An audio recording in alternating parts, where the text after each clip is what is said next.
ان میں سے کچھ نہیں ہے اس تنوین کے بعد، اس وجہ سے اس تنوین پر ہم غنہ کریں گے، اور غنہ ایک الف کی مقدار ناک میں آواز چھپانے کو غنہ کہتے ہیں۔ ایسے کہیں گے عینن فیہا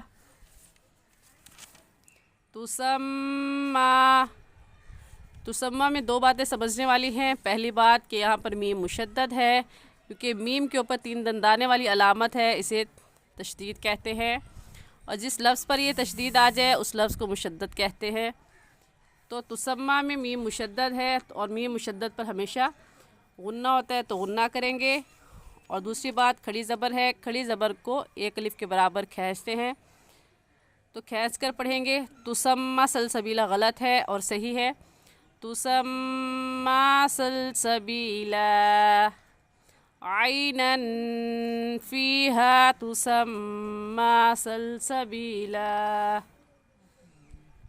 وَيَطُوفُ عَلَيْهِمْ وِلْدَانٌ مُخَلَّدُونَ۔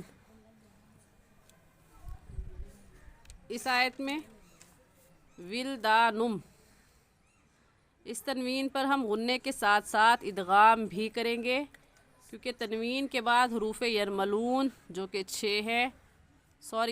5 ہیں، یا غا میم لام واو نون۔ یرملون، یہ حروف یرملون 6 ہیں، اور ان میں سے میم آ گیا ہے، تو یہاں پر ہم غنہ کرنے کے ساتھ ساتھ ادغام بھی کریں گے، اور ایسے کہیں گے ولدان مخلدون۔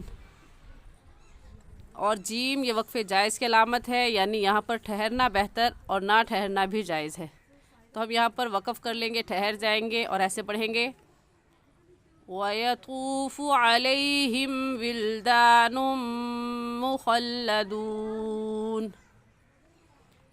إِذَا رَأَيْتَهُمْ حَسِبْتَهُمْ لُؤْلُؤًا مَّنثُورًا۔ اس آیت میں ذال نرم حروف میں سے ہے، نرمی سے پڑھیں گے، اور اذا کہیں گے، ذال کی جگہ زا نہیں پڑھیں، اذا رأیتہم کہنا غلط ہے، اور صحیح ہے اذا رأیتہم۔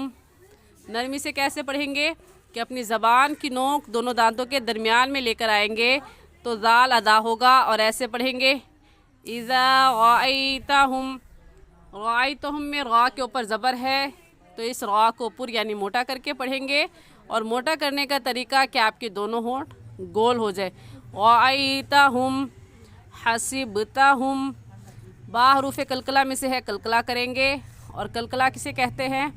یعنی جب آپ حروف قلقلہ ادا کریں تو ادا کرتے وقت مخرج میں ہلکی سی جنبش ہوتی ہے اور آواز پلٹ کر آتی ہے۔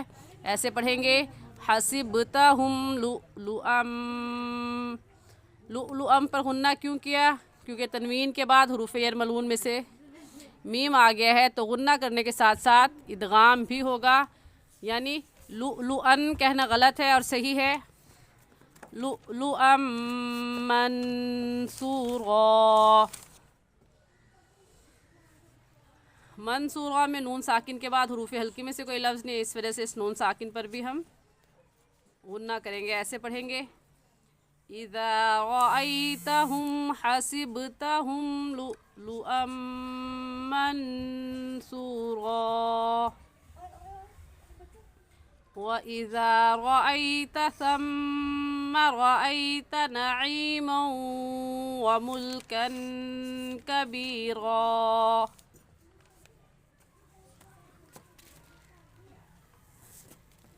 اس آیت میں ذال نرم حروف میں سے ہے، نرمی سے پڑھیں گے، را کے اوپر زبر ہے تو را کو پر یعنی موٹا کر کے پڑھیں گے، اور یہ لفظ سما ہے، اکثر جگہ جو لکھا ہوتا ہے وہ سما لکھا ہوا ہوتا ہے، اور یہاں پر یہ لفظ ہے سما، تو اپنے اس غلطی کو درست کر لیں، یہاں پر آپ نے سما نہیں پڑھنا بلکہ یہ لفظ ہے سما رأیت نعیما۔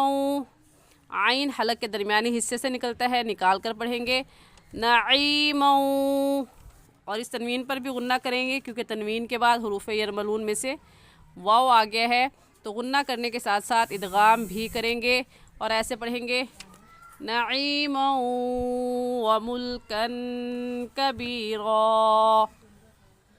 کاف باریک حروف میں سے ہے, باریک کر کے پڑھے گا یعنی آپ کے دونوں ہونٹ پھیل جائے. کبیرا. آج کے لیے اتنا ہی سبق, ایک بار پھر سے پڑھ لیتے ہیں. اعوذ باللہ من الشیطان الرجیم. بسم اللہ الرحمن الرحیم.